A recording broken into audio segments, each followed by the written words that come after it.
Y voy a ser breve, porque el que tiene que hablar es mi compañero del Instituto de Historia y Cultura Militar, Manolo Casas, como amigo, ilustrísimo señor coronel don Manuel Casas Santero, de la 38 Promoción de la Academia General Militar, carrista, no digo más currículum, pero sí ha estado en Kosovo, en Mostar y Sarajevo y Croacia, o sea, los Balcanes los domina, y en tiempos difíciles. El resto se lo va a contar don Javier Guillo Martín, al que presento también en esta mesa. Hoy vamos a hablar de un ejemplar soldado español. Ese ejemplar soldado español se llama Sancho Dávila y Daza y no voy a decir más, que para eso está mi compañero. Muchas gracias y tiene la palabra don Javier Guillo Martín.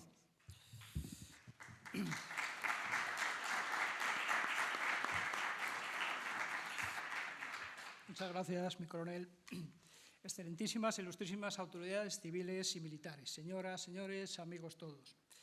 En primer lugar, quisiera agradecer a doña María Dolores Ruiz Ayúcar, aunque hoy esté ausente por motivos personales, presidente de la Fundación Caja de Ávila, la cesión, una vez más, de este espacio cultural. También debo mostrar mi agradecimiento al Instituto de Historia y Cultura Militar, representado hoy por los coroneles Juan Antonio Pérez Chao Maldonado y Manuel Casas Santero, por su generosa colaboración para la organización conjunta de este primer ciclo de difusión de cultura e historia militares en torno a unos apuntes de historia militar de Ávila. Y, por supuesto, debemos agradecer a nuestro ponente de hoy y coordinador de la obra, el coronel Manuel Casas Santero, del Instituto de Historia y Cultura Militar del Ejército de Tierra. Y, como no podía ser menos, hemos de testimoniar nuestra gratitud a la excelentísima Diputación Provincial de Ávila y al excelentísimo Ayuntamiento de Ávila, ya que sin su inestimable apoyo institucional, la edición de unos apuntes de historia militar de Ávila que hoy nos reúne hubiera sido significativamente más dificultosa. No voy a detenerme en la ficha técnica de este ciclo, porque, por cuanto se detalla de manera sucinta en el tríptico que se ha elaborado para estas conferencias. De esta forma, nos restaremos tiempo al coronel Casas para su exposición Sancho de Ávila, Cursus Honorum de un Hidalgo Español. El coronel Casas cuenta con un currículum ciertamente sugestivo, que ya nos ha transmitido en parte el coronel Pérez Chao, que evidencia un conocimiento profundo de la materia que hoy presenta y que, dada la concisión que pretendemos, les presentaré de manera muy resumida, sin detallar los muchos méritos y virtudes que adornan al ponente. Bueno, es coronel de infantería perteneciente a la 38 Promoción de la Academia General Militar. Es diplomado en investigación militar operativa y estadística, disciplinas en las que ha desarrollado gran parte de su carrera militar. En la actualidad está destinado en el Instituto de Historia y Cultura Militar, dentro del cual es responsable de la ponencia correspondiente a los siglos XVI y XVII. Ha participado en diferentes congresos y mesas redondas sobre esta temática, en colaboración con organismos e instituciones como la Universidad Complutense de Madrid, la Universidad San Pablo CEU, la Universidad de Burgos y delegaciones autonómicas del Ministerio de Defensa. También colabora con la Cátedra Casa de Austria del CEU en la organización del Congreso El legado español en América. Es coautor del libro Militares en Embajadas, coordinado por el CSEDEN, con la ponencia Influencia de don Luis de Requesens en la política pontificia de 1563 a 1568, así como de la publicación del Congreso Internacional de Historia Militar de 2022 en Polonia, con la presentación Spanish Road, el camino español. En colaboración con la Universidad Católica de Ávila, participa en la publicación del libro Unos apuntes de historia militar de Ávila como coordinador y coautor del capítulo Ávila en los tercios españoles en la Edad Moderna. Bueno, les dejo que disfruten con su magnífica disertación, que a buen seguro hará las delicias de los presentes. Gracias a todos por su atención.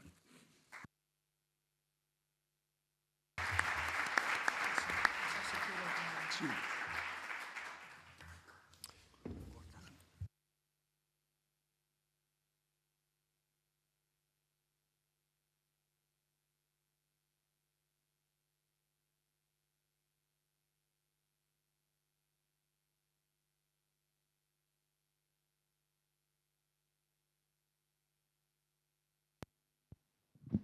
Vale. Pues muchas gracias por vuestra presentación, Javier, Juan. Muchas gracias a todos ustedes por acompañarme en este día para esta presentación que tengo muy particularmente a la Fundación Ávila y a su presidenta María Dolores Ruiz Ayúcar, y también particularmente a la cátedra subintendente Julián Vallespín de la Universidad Católica Santa Teresa de Jesús de Ávila, que hacen posible este acto.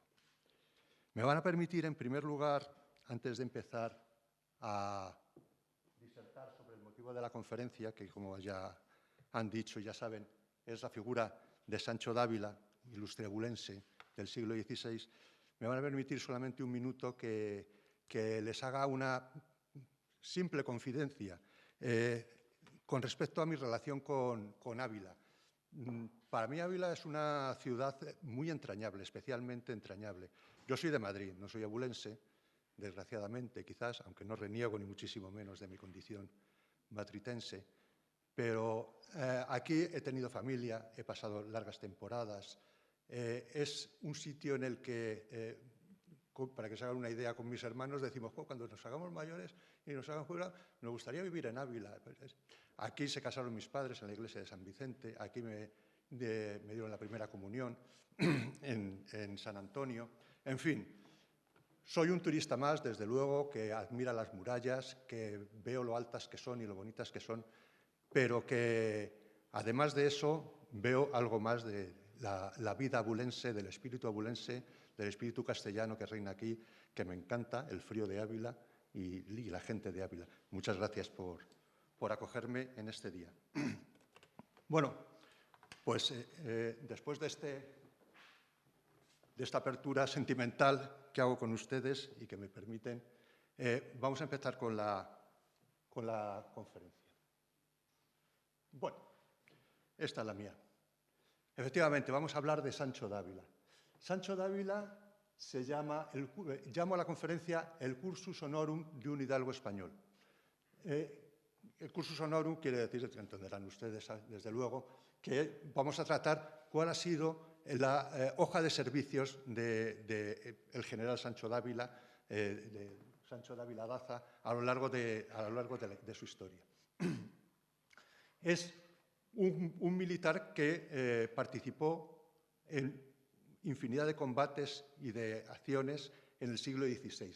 El siglo XVI es un siglo que se puede considerar el siglo de los guerreros extraordinarios. Y es verdad, hay una cantidad de militares extraordinarios que cualquiera de ellos en otra época sería perfectamente conocido y diferenciado. Aquí en el siglo XVI son tantos: Sancho de Londoño, Cristóbal Mondragón, Julián Romero, el duque de Alba, en fin, es una infinidad tan grande que pasan desapercibidos. ¿Y qué es lo que le pasa a la figura de Sancho Dávila? ¿Por qué le llamo primus inter pares, otro latinajo? Utilizaban los antiguos romanos la expresión primus inter pares para definir a una persona que sobresalía de entre todos los que estaban a su alrededor de esa categoría. Uniendo los dos conceptos, primus inter pares y guerreros extraordinarios, si él destaca de los guerreros extraordinarios, es que es verdaderamente extraordinario. Eso es lo que quiero decir. Por supuesto, hay que considerar la figura de Sancho Dávila en su ámbito, en su estrato social. Desde luego no se puede comparar con el duque de Alba, con el gran capitán, que tiene unos estratos, una base, un trampolín de la sangre que ya les tiene aupados. Se les tiene aupados y ya van directamente a esos puestos de especial responsabilidad. Lo que consigue Sancho Dávila es, sin tener ese trampolín, llegar en algún momento a esos niveles de mando y de dirección que se esperaba que fuera de otro ámbito social el que los cubriera. Bien, como ven allí, ese es el escudo de los Dávila, del linaje de Blasco Jimeno. Seguramente ustedes lo conocerán mejor que yo. Tiene ese escudo de los 6 roeles, en 2 palos, tal, esas cosas que dicen los de heráldica, que estaba no enfrentado, pero sí que cambiando el poder con el linaje de Esteban Domingo, que tenía el otro escudo, que eran 13 roeles. Y entre ellos dos, esos 2 linajes eran de los más importantes de Ávila y se distribuían los cargos de responsabilidad. A ese linaje pertenecía nuestra persona, nuestro Sancho Dávila. Bien, esta es la hoja de servicios de Sancho Dávila, lo que iremos viendo a lo largo de esta conferencia durante la misma. Él nace en Ávila en 1523 y es hijo de un comunero.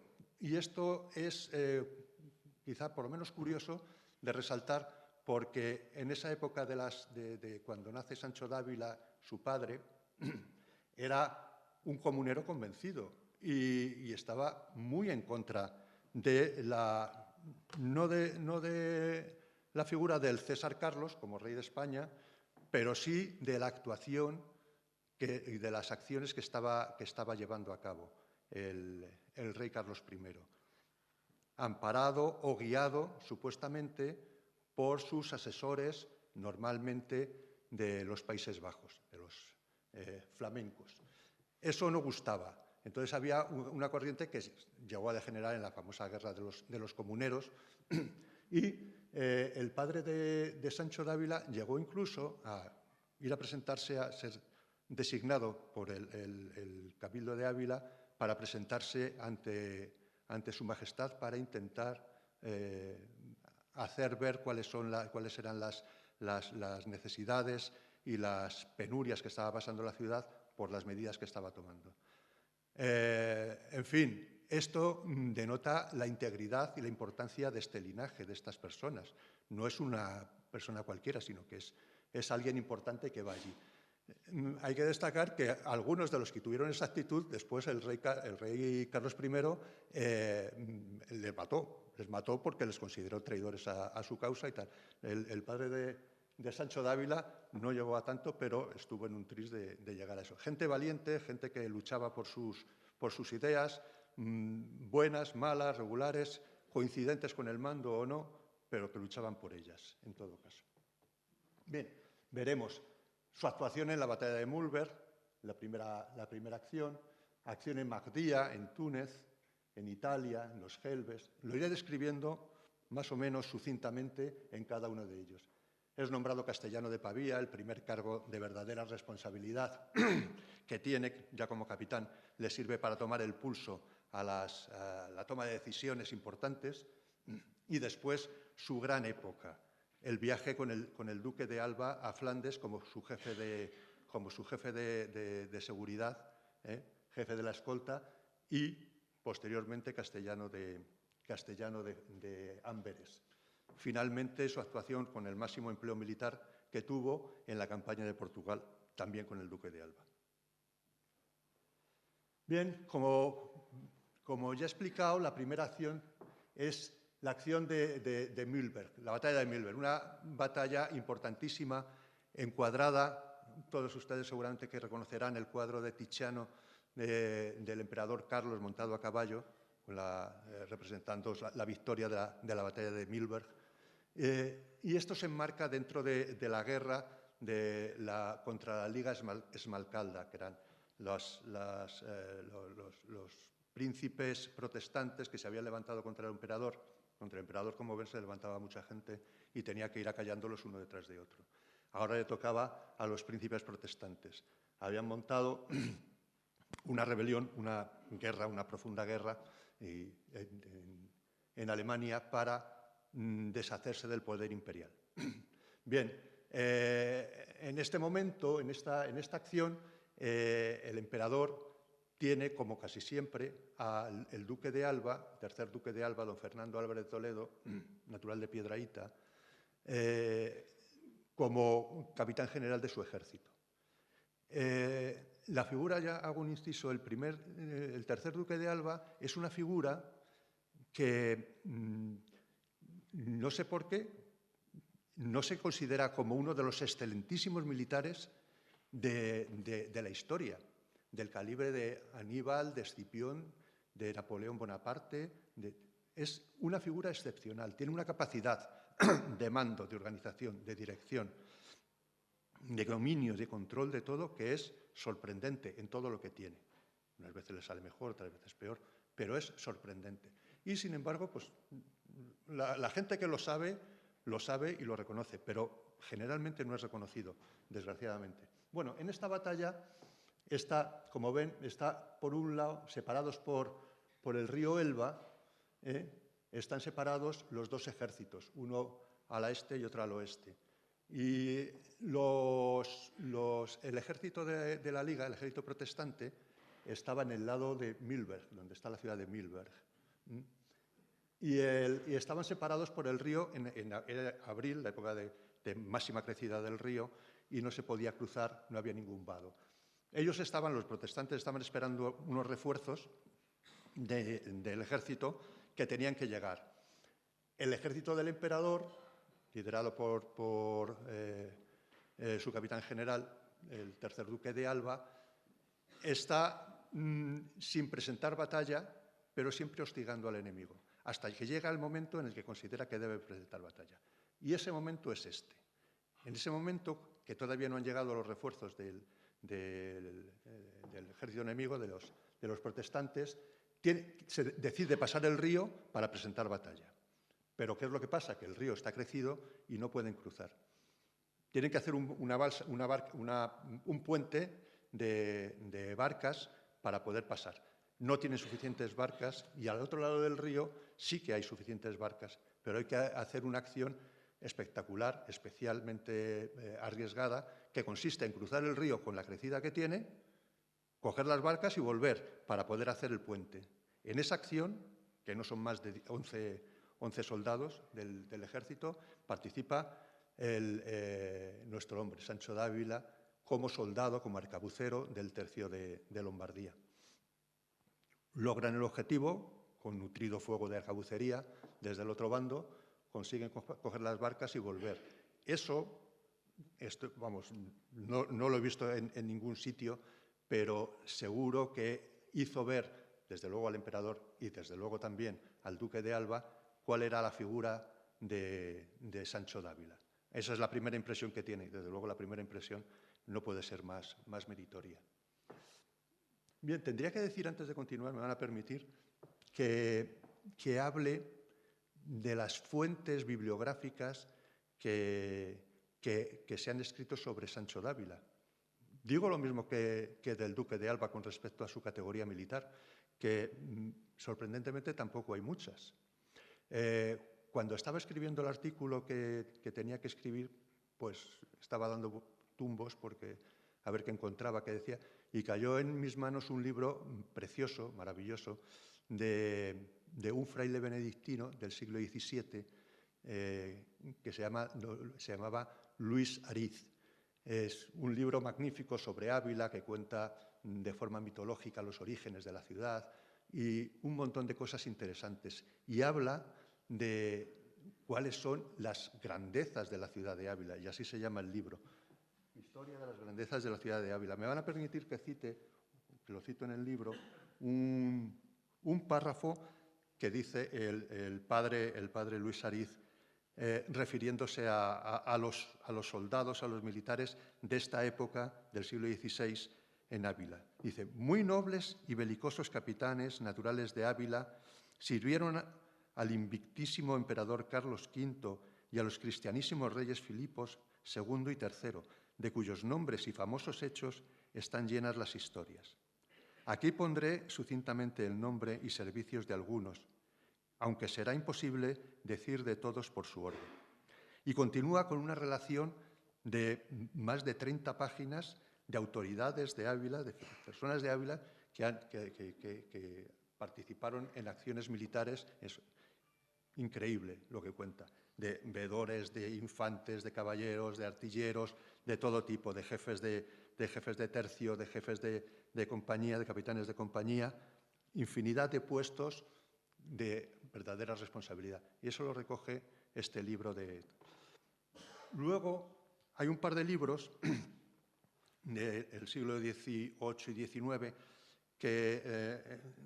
uno escrito por Jerónimo Dávila y San Vitores, que titula El rayo de la guerra, hechos de Sancho Dávila Daza, escrito en 1713, y otro del marqués de Miraflores, que se titula Vida del general don Sancho Dávila Daza, escrito en 1557. Estos dos libros son libros muy meritorios, pero escritos con una técnica historiográfica pues de esa época, no especialmente, en fin, desde el punto de vista actual del estudio historiográfico, pues lo que era la época, podemos decir que deficientes en algún sentido.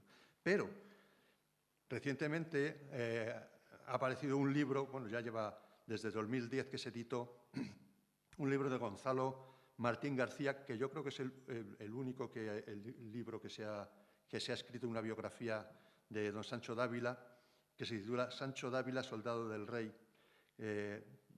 Está publicado por la Diputación de Ávila y la institución Gran Duque de Alba, y es un magnífico libro que describe perfectamente, además de muy amena lectura. Si tienen ocasión de leerlo, léanlo porque ilustra muchísimo sobre esta figura. Bueno, hecho este paréntesis, continúo con el cursus honorum de nuestro hombre. Bien, la siguiente acción, ya en 1550, es la acción de Magdía, también le llamaban la ciudad de África. Como ven ustedes, Magdía está situado en el lado oriental del actual Túnez, en esta zona aproximadamente.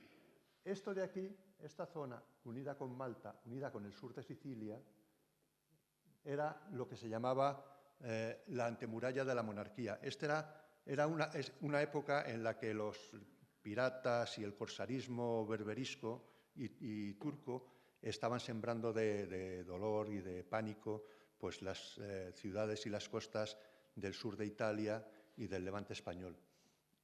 Era necesario hacer ataques, hacer acciones contra estas no bandas, porque eran auténticos ejércitos y auténticas escuadras navales. Una de ellas fue la acción de Magdía. Magdía está situada aquí, como ya digo, la lidera don Juan de Vega en 1550, que era virrey de Sicilia, contra el pirata o el corsario Dragut, a las órdenes de Barbarroja, que está, como digo, sembrando el pánico en las costas. En esta acción participa Sancho Dávila. Es una acción que se plantea de forma doble, por un lado marítima, por otro lado terrestre. Sancho Dávila es de los primeros que llegan por la zona marítima, por la parte marítima, a las murallas, unas murallas muy bien defendidas, y consiguen conquistar la ciudad al cabo del tiempo. Siguiente acción. Como ven, no para la vida del guerrero en esta época, no solo de Sancho Dávila, sino de todos los guerreros de esa época. Está en continua acción. Si no es en un sitio, es en otro, si no es más allá. Bien. El problema en Italia, en 1557. En 1557 se plantea la enésima incursión francesa sobre las posesiones de la monarquía hispánica en Italia. Concretamente, en el Milanesado, o en Lombardía, y en este caso con intereses sobre Nápoles. Casualmente, y digo casualmente entre comillas, el virrey de Nápoles en esa época era el duque de Alba, nada menos. Y es una casualidad. Pues no es una casualidad. Precisamente hay cartas de Carlos V, que estaba en Yuste, recluido en Yuste, a su hijo Felipe II, diciendo, cuando ve el problema que puede haber con las incursiones francesas sobre Italia, dice, ¿cómo me alegro de haber tenido la previsión de poner al duque de Alba como virrey de Nápoles? El duque de Alba es el primer actor. El segundo actor es... Uy, perdón. Tenía razón Javier, que es un problema. Ahí está. Bien. No, más para atrás. Más para atrás. Aquí. El segundo actor, como digo, es el duque de Guisa, el general francés, que hace la incursión en primer lugar sobre Lombardía para apoderarse posteriormente de Nápoles. Y el tercer actor es el Papa Paulo IV, de Roma, evidentemente, que tenía un encendido carácter antiespañol. Él era natural de Nápoles y quizás por el recuerdo del saco de Roma con Carlos V, o quizás porque no quiere que su patria chica, que Nápoles, esté sojuzgada al poder hispánico, pues se muestra contrario a los intereses del duque de Alba, del virrey de Nápoles, y a favor de la incursión francesa. Se produce en ese momento nada más y nada menos que la batalla de San Quintín. El duque de Guisa tiene que devolver a Francia para intentar resolver el entuerto de San Quintín, y el duque de Alba se presenta en Roma con toda tranquilidad y le hace recapacitar al Papa Paulo IV sobre sus tendencias antiespañolas, que recapacita y recapacita razonablemente, como veremos inmediatamente a continuación. A continuación vemos la acción de los Gelbes. La acción de los Gelbes es muy parecida a la acción de Magdía. Es muy parecida, pero en sentido contrario, porque si en Magdía se gana, se consolida la posición, en los Gelbes es un desastre catastrófico, y valga la redundancia. Bien, ¿quién organiza? La organiza el virrey de Sicilia, don Juan de la Cerda, duque de Medinaceli, que luego le veremos en Flandes y merece la pena hablar sobre él, sobre su acción en Flandes. Como ven, lo mismo. El arco que se forma entre Malta, el sur de Sicilia, Malta y la costa oriental del actual Túnez. ¿Qué le pasa a los Gelbes? Los Gelbes es una bahía magnífica para coger un montón de barcos sin ningún problema. Entonces, en los Gelbes hay combates prácticamente cada década, hay un combate terrible y tal. En este caso le toca a los españoles perder. Y ahí está Sancho Dávila, que es cogido prisionero, y se pierden los Gelbes. En principio se consigue conquistar, pero enseguida la acción de Dragut, del pirata Dragut, es rapidísima y reconquista la ciudad, coge un montón de prisioneros, es catastrófico porque mueren un montón de soldados, un montón de tropa, barcos que quedan destruidos, etcétera, etcétera. Bien, siguiente acción en la que está. Ya, como había dicho antes, es la primera acción de mando de Sancho Dávila. Probablemente en estas acciones en Italia, cuando con el duque de Alba, sobre la incursión francesa de la que he hablado, es posible que él ya fuera alférez. No está claro, y el propio libro de la Diputación lo pone en duda. En cualquier caso, no tiene importancia. Lo que sí que está claro es que en esta fecha que pongo, 1562, con toda seguridad es capitán. Probablemente un par de años antes, pero lo que sí que es cierto es que en 1562 se le da a Sancho Dávila nada menos que la castellanía de Pavía. Es una posición, esta de las castellanías era muy importante porque era donde se resguardaba la tropa y se mantenía el control efectivo sobre el territorio. Entonces, tanto de Pavía como de cualquier otra plaza, pues era verdaderamente importante. Y esto se le da a Sancho Dávila, evidentemente por los méritos que va adquiriendo durante su carrera militar. En Pavía está 4 años, tiempo suficiente y más que suficiente para ir tomando el pulso a decisiones importantes, a los problemas reales que se le van presentando, y de esta manera, en este destino teóricamente tranquilo, y seguramente que estaría tranquilo, pero con mucha responsabilidad, pues pasa este tiempo. Bien. Y siguiente paso es el problema de Flandes. De la misma manera que se iban revelando los diferentes, la Liga Esmalcalda, los comuneros con anterioridad, el problema de los turcos y de sus aliados berberiscos, todo esto, el problema aparece ahora en Flandes. Flandes, que es una manera de llamarlo de forma metonímica, no es Flandes, es nada más que una de las 17 provincias que compañían lo que eran los Países Bajos, lo que es actualmente Holanda o Países Bajos, propiamente dicho, Bélgica, el norte de Francia, gran parte del norte de Francia, gran parte del oeste alemán. Todo esto componían los Países Bajos, las 17 provincias. Una de ellas era Flandes, con la capital en Bruselas.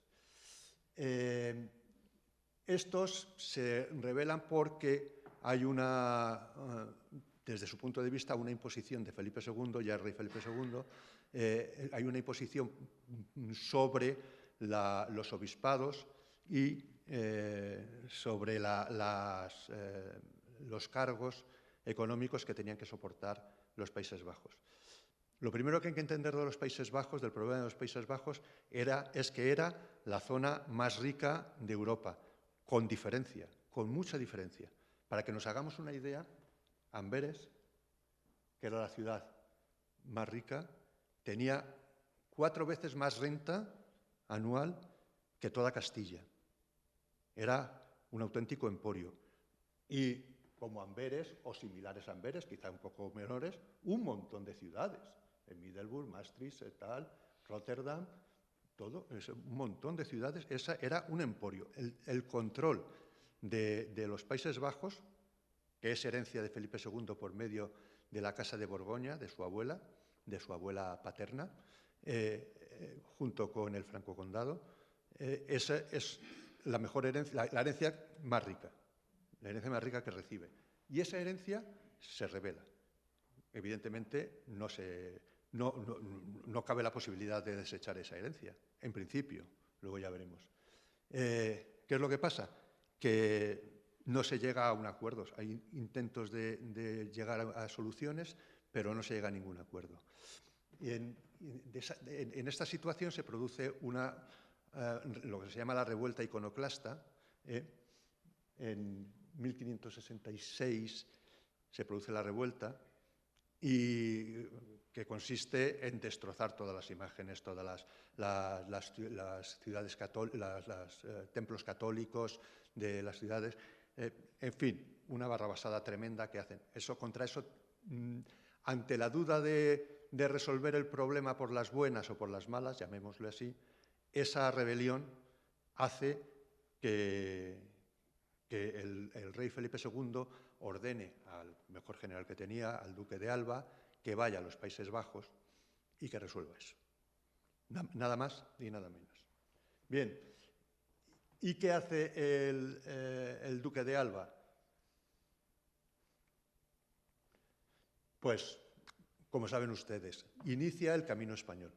El Camino Español, hay que hacer un inciso absolutamente imprescindible para entender cuál es el desarrollo de la acción. Siguiendo el cursus honorum de Sancho Dávila, hay que decir que para el Camino Español el duque de Alba le nombra su jefe de guardia personal y va en la comitiva del Camino Español como escolta al mando de 50 caballos y de 100 arcabuceros. Un cargo de especial relevancia y responsabilidad, como se pueden imaginar. Vamos a echar un ojo a lo que era el Camino Español, en qué consistía el Camino Español. ¿Por qué se tiene que hacer el Camino Español? Ya he explicado que había que unir los territorios españoles a través de un ejército con los Países Bajos. Esta dispersión de territorios no era solo cosa de la monarquía hispánica. En esta época convulsa de principios y de todo el siglo XVI se unen unas ciudades con otras, unos territorios con otros, se conquistan, se heredan, se llegan a alianzas. Todo esto va ocurriendo y es la época en la que se generan, se gestan. Luego, a lo largo del siglo XVII se va asentando, pero el siglo XVII es una convulsión, es como una erupción enorme en la que se conforma Europa, América, África, todo. Es una auténtica revolución que dura este siglo. Bien, con esta situación hay que tener en cuenta que sí, está muy bien, pero hay que comunicar las diferentes herencias, en este caso los Países Bajos, con el milanesado. Vale, sí, muy bien, pero ¿cómo? Porque eso, con los medios que hay ahora, pues ponemos internet y estamos comunicados enseguida, fenomenal. Pero en esa época no había, los caminos son insuficientes y muy malos, el enemigo estaba al acecho, se creía con posibilidades de obtener ganancias territoriales, en fin, todo esto había que vencerlo para conseguir llegar. Bien, para esto, evidentemente, se forman, se piensa en una serie de corredores militares para nutrir de fuerza militar a los Países Bajos. El primero de ellos es el Camino Británico, podríamos llamar. Como ven ustedes, sobre todo de Irlanda, pero también de Escocia, incluso de ingleses y tal. Es muy limitado.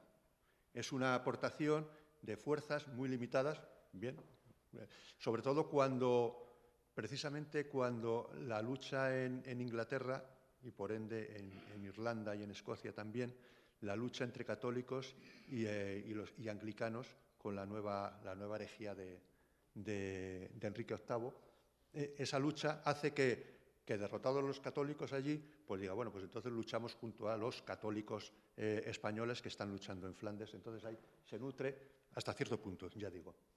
Por otro lado, el camino cantábrico, el camino del mar, es el mejor. Es el mejor. ¿Por qué? Pues porque andando se tarda 1 mes o 2 meses o lo que sea. Y en barco se tardan 2 días o 3 días o 4 días, evidentemente, y además se llevan muchas más cosas. Esto es mucho mejor. Pero ¿qué es lo que pasa? El camino cantábrico, el camino marítimo, tiene el problema que cuando tiene la superioridad marítima lo puede llevar a cabo, pero cuando desaparece esa superioridad marítima, luego veremos cuando desaparece, pues el camino español es muy arriesgado y no merece la pena. El siguiente se puede llamar el camino alemán. No solo alemán, también otras naciones, como se decía entonces. El camino alemán venía aquí. Eran, sobre todo, mercenarios. Eran muy buenos soldados, buenos guerreros, pero de una fidelidad limitada, digamos limitada. En fin, de poca fiabilidad. Eran mercenarios y si les pagaba más Orange, pues Luis de Nassau, por ejemplo, pues se iban con él, sinceramente, y ya está.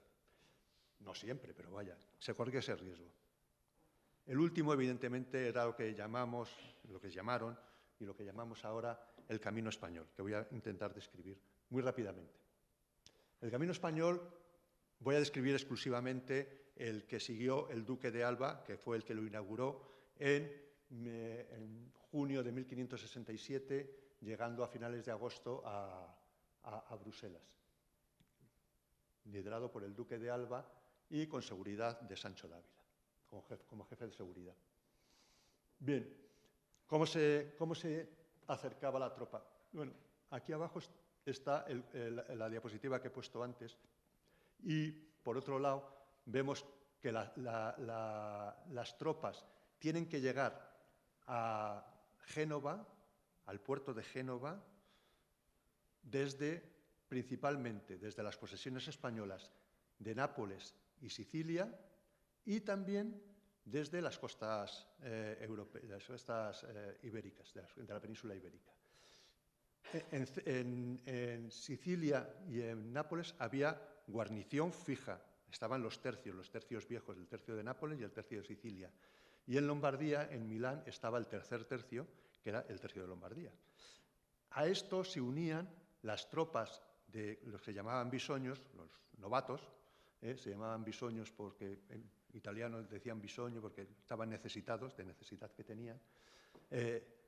Se nutrían esas tropas que llegaban igualmente, al igual que, como digo, desde Sicilia y Nápoles, llegaban a Génova, también las fuerzas españolas. ¿Qué pasaba a esas fuerzas españolas? Que eran, ya digo, eran novatos, eran bisoños.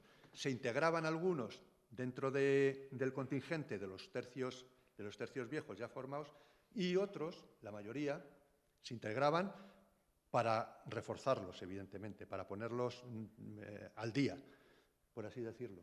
y los que sobraban se quedaban en Italia, tan ricamente, pues aprendiendo la instrucción, formando el tercio, rellenando lo que faltaba del tercio que se iba a combatir. Primer punto era Alessandría de la Palla, era el primer punto de tal. Como digo, las fuerzas desembarcaban en Génova, ciudad, pero Génova era una ciudad cosmopolita, muy grande, muy importante, y hay que imaginarse que había infinidad de soldados llegando allí con los diferentes caminos españoles que había. Eso era un problema importante para Génova y tal. Entonces se llegó a la solución de un puertecito que se llama Finale, a 30 kilómetros al este de Génova, donde desembarcaban verdaderamente tal. O sea, no era en Génova, o era entre Génova y Finale. Llegaban a Alessandría de la Palla, tenían que pasar los Alpes, que ya es un enemigo de por sí, y se integraban dentro del Ducado de Saboya. El Ducado de Saboya, en ese momento, no es que fuera monarquía hispánica, no es que fuera como Lombardía o tal, pero casi. Tenía una dependencia y una unión con la monarquía española tremenda. De hecho, por ejemplo, el capitán general de la batalla de San Quintín era Manuel Filiberto de Saboya, que era el duque de Saboya. O sea, tenían una relación directísima las dos naciones. Saboya, digo que tenía esa lealtad, vale, pero la lealtad, como digo, en este siglo, era cambiante y muy cambiante.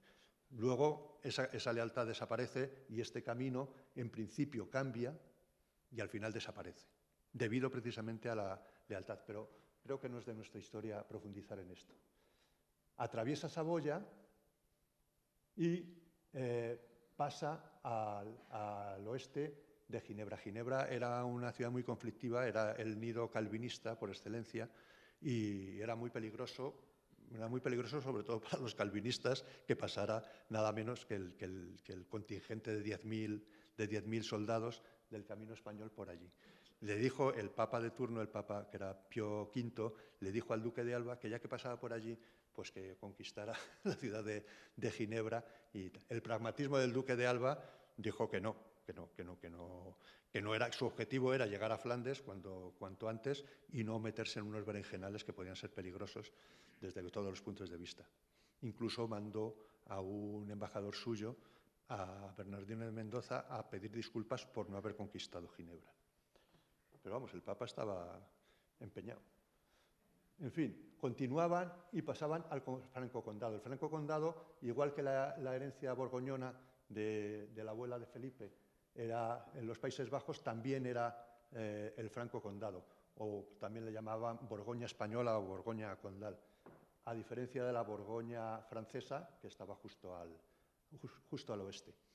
Pasaba por Lorena, que era una ciudad neutral completamente, no ni pinchaba ni cortaba, no le importaba que pasaran, no mucho tiempo, un par de días, era lo estipulado, pero le venía bien porque son unas rentas que dejaban allí. Se portaban bien los soldados y tal, había una muy buena disciplina, pues entonces no le importaba. Pasaban a Luxemburgo, que ya era una de las provincias de los Países Bajos. Atravesaban, estoy contándolo sin decir, sin poner aquí, ya digo, Saboya, pasamos a Franco Condado, Lorena, Luxemburgo, ya una de las provincias. Lieja era un obispado, no pertenecía a la Casa de Borgoña, pero tenía muy buena relación con los Habsburgo. Y finalmente Bruselas. En Bruselas se asentó el duque de Alba a finales de agosto del mismo año, 1567, se asentó allí, dejando el tercio de Sicilia, de Julián Romero, en las inmediaciones de Bélgica para dar seguridad, y por supuesto al duque a Sancho Dávila como su escolta en la misma ciudad. Esta, para que se hagan una idea, pues es las etapas que iban pasando, que estaba todo perfectamente estructurado. El día anterior se acercaba allí el furriel de las compañías para asegurar el sitio, la manutención, etcétera, etcétera. Es un dechado. Bien, simplemente unas ligerísimas conclusiones con respecto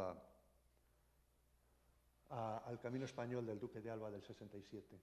Bien, dos conceptos militares que siguieron. La libertad de acción que tenía el duque de Alba, el ejército en general, el ejército expedicionario. Como decía el cardenal Granvela, decía, esto es muy buen camino porque solo se hace sul suo, decía en italiano, sul suo, sobre lo que era propio de Felipe II. No todo era propio, Saboya no era propia, Lorena no era propia, Lieja no era propia, pero había suficiente coordinación, suficiente empatía con esas autoridades para que no solo no pusieran ningún obstáculo, sino todo posibilidades. Pero hay, a pesar de esto, la capacidad de ejecución, perdón, que no lo he dicho, debido a su organización, como ya he explicado anteriormente. Aspectos de del control del territorio. Primero, el planeamiento exhaustivo del duque de Alba y de todos los componentes. Desde estos dos puntos de vista, desde el punto de vista de la inteligencia, los mapas eran muy requeridos, eran muy difíciles de obtener y se tenía suficiente información cartográfica sobre ellos, muy difícil de obtener porque había que hacerlos enfrente del enemigo y era, pues eso, peligroso. Desde el punto de vista logístico, pues había que tener un control también muy meticuloso. Desde el punto de vista diplomático, por ejemplo, la idea del duque de Alba no, esta es mi idea, es el pragmatismo de llegar cuanto antes para cumplir la misión y ninguna otra cosa más. Si tengo que pedir perdón, lo pido, si tengo tal, lo que sea, pero mi idea, mi pragmatismo es eso. Y la iniciativa continua sobre cualquier problema que pudiera ocurrir. El problema económico, que se describe facilísimamente con el refrán que seguimos utilizando de poner una pica en Flandes, precisamente cuando nos queremos referir a una tarea que es especialmente difícil y que es especialmente costosa. Ya esta misma expresión nos dice todo. Y finalmente, los valores militares de disciplina y compañerismo. Con respecto al compañerismo, decir que estaban organizados en una cosa que se llamaba la camarada. Era un grupo, estaban organizados cada grupo de soldados en 6, 8, 10, que se llamaba una camarada. Esos eran la gente que vivían juntos, que colaboraban siempre, que unían el dinero para comprar las cosas, que se alojaban juntos, etcétera, etcétera. Esa unión era absolutamente fundamental, esa amalgama para el desarrollo de las acciones bélicas, desde luego. La disciplina, no digamos. Bien, continuamos. Bien, he dividido Flandes, la explicación de Flandes, en 3 fases. La primera fase es una fase de éxito militar. Llega ahí el duque de Alba con un súper ejército de la época, no solo en cantidad, que también, pero sobre todo en calidad. Un ejército, como no se ha visto, lo mejor. Los tercios españoles eran absolutamente imbatibles en esa época, sobre todo. Y se dedica a hacer lo que le han mandado que haga, pacificar eso, imponiendo la ley de Felipe II, de su rey. Forma el Tribunal de Tumultos, captura y es Sancho Dávila el que le encarga al duque de Alba que lo capture, al conde d'Egmont. El conde d'Egmont era un señor, para que se hagan una idea, muy fiel a la monarquía hispánica. Era de la Orden del Toisón de Oro, era, o sea, una autoridad, era el capitán de la caballería del ejército en la batalla de San Quintín, de la monarquía hispánica, del ejército del rey Felipe II. O sea, bueno, pues es uno de los rebeldes, o se le considera el rebelde, y se le juzga en el Tribunal de Tumultos. El conde de Egmont y otros, y se les ajusticia. Se les mata en la plaza de Bruselas, la Gran Place de Bruselas, se les ahorca. Causa sensación, eso, en toda Europa. Fue terrorífico. Eso se pone enfrente ya, no hay marcha atrás. Aquí la solución es una solución bélica, no hay más.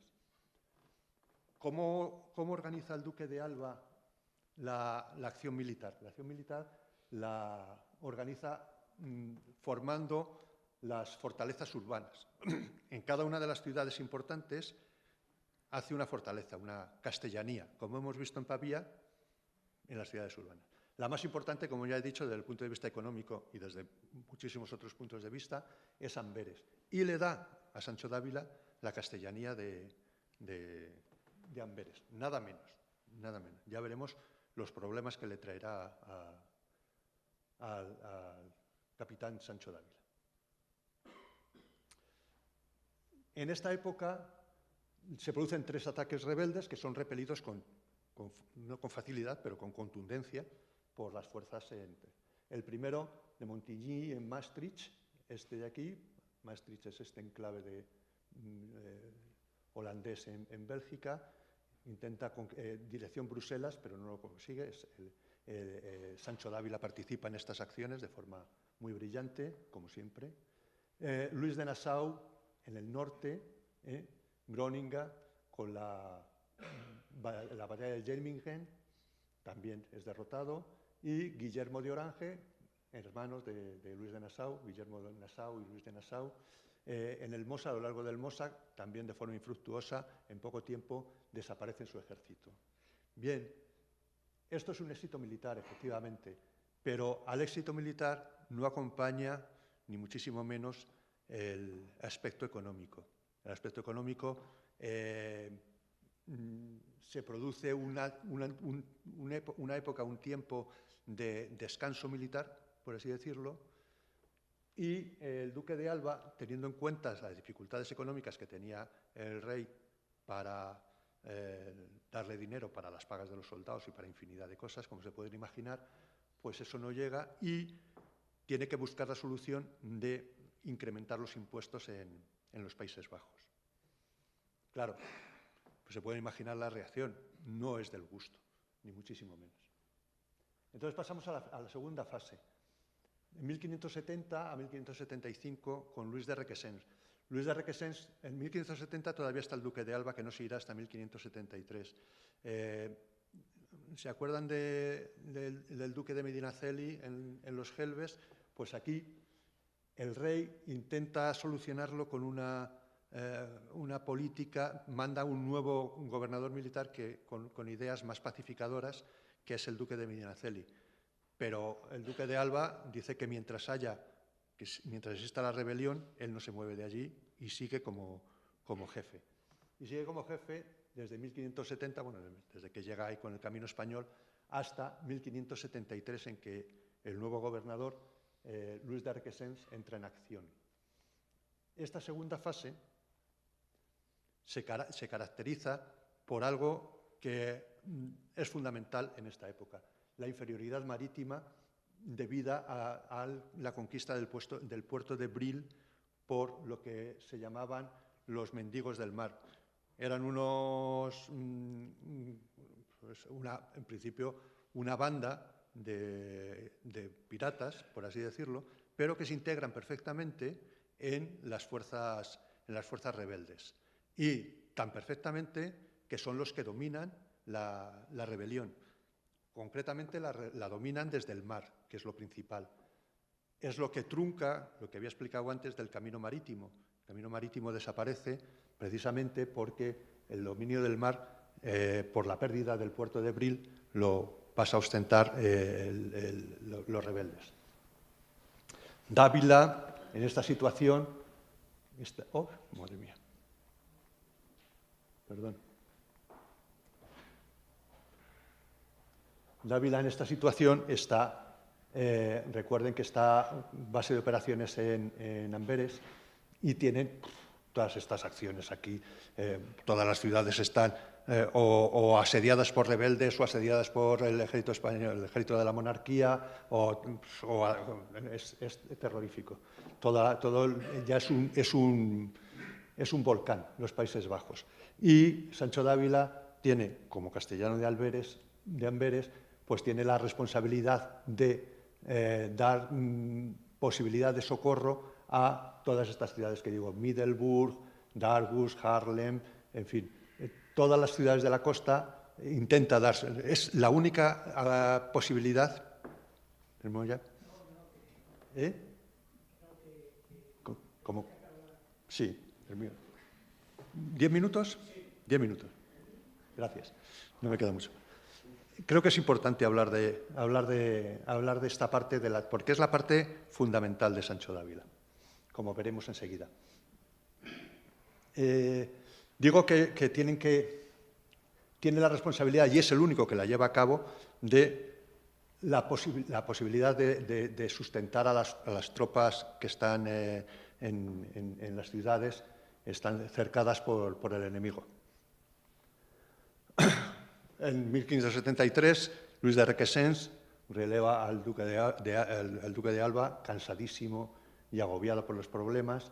Se plantea, ante la superioridad rebelde, se plantea la batalla de con una incursión de Luis de Nassau sobre el río Mosa, y Sancho de Ávila en esta batalla es el auténtico jefe del ejército y es una batalla victoriosa.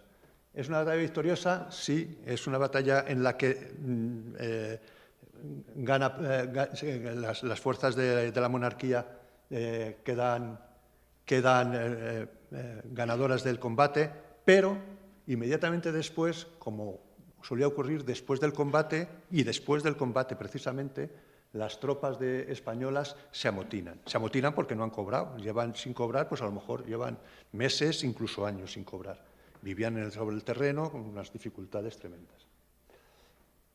Para más Inri, con la llegada en 1575 se produce la bancarrota de la monarquía hispánica.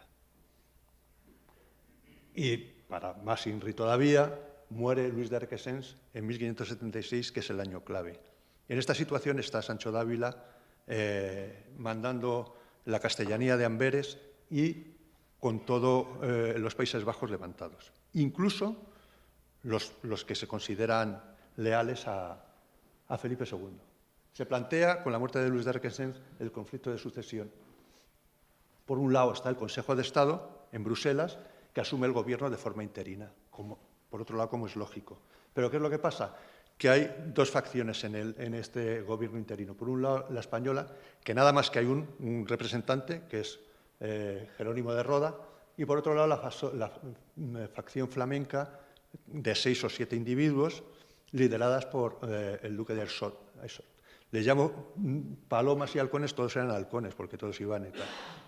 Roda intentaba entender la situación militar del ejército de Flandes, y la facción paloma, la facción del duque de Erschot, estaba hasta las narices de los españoles y quería quitárselos de encima como fuera. Por otro lado, en Madrid estaban, por un lado, Zayas como secretario de Felipe II, a favor del mantenimiento de la política bélica en los Países Bajos, y Antonio Pérez a favor de la cesión de poderes en los sitios, en los Países Bajos. Las tropas españolas en muy malas condiciones, se produce el motín de Alost, del ejército que se amotina, se establecen en Alost, en una ciudad a 30 kilómetros de Bruselas, al oeste de Bruselas, se persigue a todos los españoles, se arresta a Jerónimo de Roda, a Julián Romero, nada más que el jefe del Tercio de Sicilia, el maestre de campo. El rey en esta situación confirma, como no puede ser de otra manera, el nombramiento del Consejo como autoridad de los Países Bajos y nombra a Juan de Austria como gobernador, pero no aparece, que es el problema. En ese momento, Dávila asume la interlocución con el rey y asume el liderazgo de los Países Bajos, del ejército de los Países Bajos. Y lo hace basado en una carta que le escribe el rey a él directamente, diciéndole, como pongo ahí, tenía yo por muy cierto que en esta y en todas coyunturas y ocasiones me habéis de servir de la manera que siempre lo habéis hecho. Y efectivamente, ¿cómo lo ha hecho siempre? Pues lo ha hecho defendiendo a su rey, así que sigue haciendo lo mismo, que es defender a su rey con la castellanía de Pérez. Todo el mundo, todos los elementos militares españoles se concentran en Amberes, y en noviembre de este fatídico año de 1576 se produce el saqueo de Amberes como reacción a un ataque anterior de las fuerzas rebeldes, lo que se denomina la furia española. Bien, la última etapa militar de Sancho de Ávila es la de más alta jerarquía, es nombrado maestre de campo general del ejército de invasión de Portugal. por considerar Felipe II que le corresponde el reino de Portugal tras la muerte del rey don Sebastián en la batalla de Alcázar-Quibir. Ya lo cuento. Hay una sucesión del cardenal Enrique I, bueno, un señor muy mayor, sin descendencia ni posibilidad de tenerla, 3 aspirantes al trono, Antonio Prius de Crato, todos eran primos de estos señores que voy a decir, señores y señora. Hijo bastardo del infante don Luis, a su vez hijo de don Manuel el Afortunado, rey de Portugal, Catalina de Braganza, hija del infante Eduardo, hijo a su vez de don Manuel I, y Felipe II, hijo de la emperatriz Isabel de Portugal, que aspira al trono como rey de Castilla. Los 3 nietos del rey de Manuel I el Afortunado. La campaña de Portugal de 1580, es nombrado capitán general de la costa de Granada y allí forma parte del ejército que va a invadir. Se establece en Cantillana en junio de 1580, esta zona de aquí, en Badajoz, cerca de Badajoz. Se conquista Portugal, prácticamente es un paseo militar. Lo más importante de todo es el componente marítimo que mandaba Álvaro de Bazán de sur a norte, que se había embarcado precisamente en las costas de Granada, de sur a norte, llega al estuario del Tajo, en Lisboa, y las tropas de tierra, mandadas por Sancho Dávila, llegan a Setúbal y tienen que hacer esta maniobra muy difícil, una maniobra marítima, embarcan y tienen que hacer esta maniobra, desembarcan, es un éxito la maniobra, se produce la batalla de Alcántara, que es ganada por las tropas españolas, concediéndole el reinado de Portugal a Felipe II. El prior de Crato se refugia en Oporto y la persecución le corresponde a Sancho Dávila, desde luego. Consigue huir de esta persecución y aquí acaba la campaña de Portugal con el reinado de Felipe II. Y muere finalmente nuestro hombre en 1582. Está con el duque de Medina Sidonia en el puerto de Santa María, con su antiguo destino de capitán general de Granada, de las costas del Reino de Granada, maestre de campo general de Portugal, y después de, como digo en el libro, después de también servida la corona de su rey verdadero, como dice las coplas a la muerte de su padre, de Jorge Manrique, entrega su alma a Dios después de una herida de un caballo, cuando estaba otra vez de maestre de campo general de Portugal.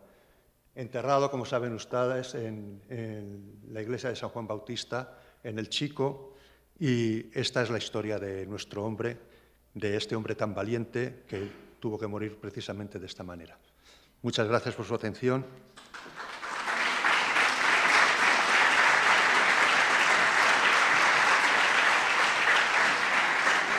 Y espero no haberles aburrido demasiado y que hubiera ahora algo de coloquio entre ustedes y nosotros.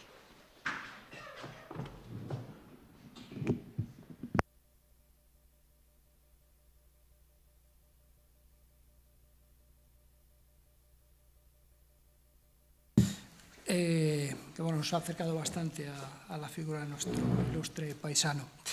Vamos a abrir un turno de ruegos y preguntas y les ruego que sean muy breves en el planteamiento para favorecer una mayor participación. Sí, así como se conocía los tercios de la fama de Francisco Pizarro, esos 11 que participan en la batalla de Mühlberg, no está claro, no aparecen los nombres de ninguno de esos soldados. Entonces, hay quien dice que Sancho Dávila era uno de ellos, otros dicen también estaba Juan del Águila. Juan del Águila no es muy probable porque era, esto se me oye bien, ¿no? Porque era demasiado joven, no creo que estuviera enrolado como soldado siquiera. Era del orden de 15, por lo menos 10 años más joven, que creo que recordar que Sancho Dávila, y me extrañaría. Pero sí que es verdad que hay una nebulosa ahí en esa acción.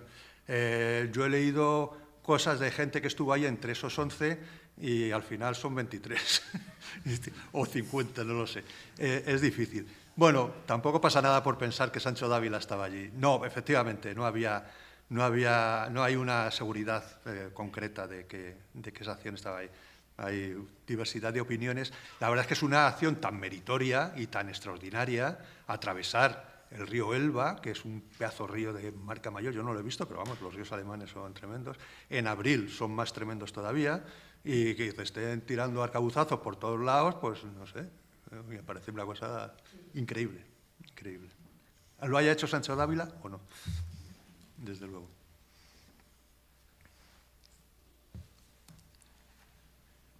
¿Alguna pregunta más?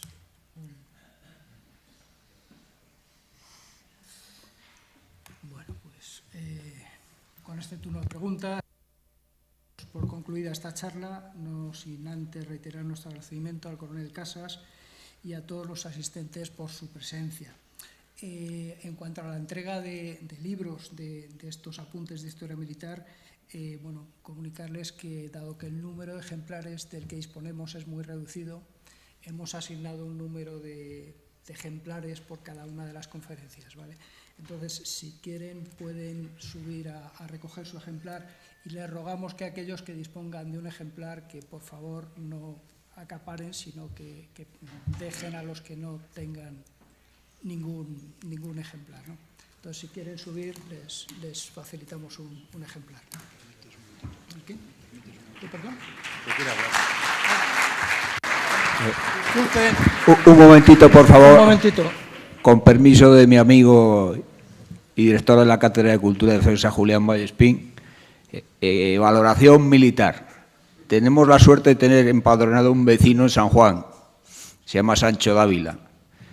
Y segunda valoración militar, con permiso de Manolo Casas, de mi amigo y coronel, murió porque no dio importancia a sus heridas. Fue una herida de un caballo que al final se le convirtió en una infección que le llevó a la tumba, pero por entusiasmo y por seguir intentando seguir de servicio, siendo un veterano que se le reconoció del todo cuando ya no estaba entre nosotros. Ruego, si les gusta, cuéntenlo y están invitados a venir ustedes a la próxima conferencia. Muchas gracias y atendemos a las indicaciones de... Si quieren...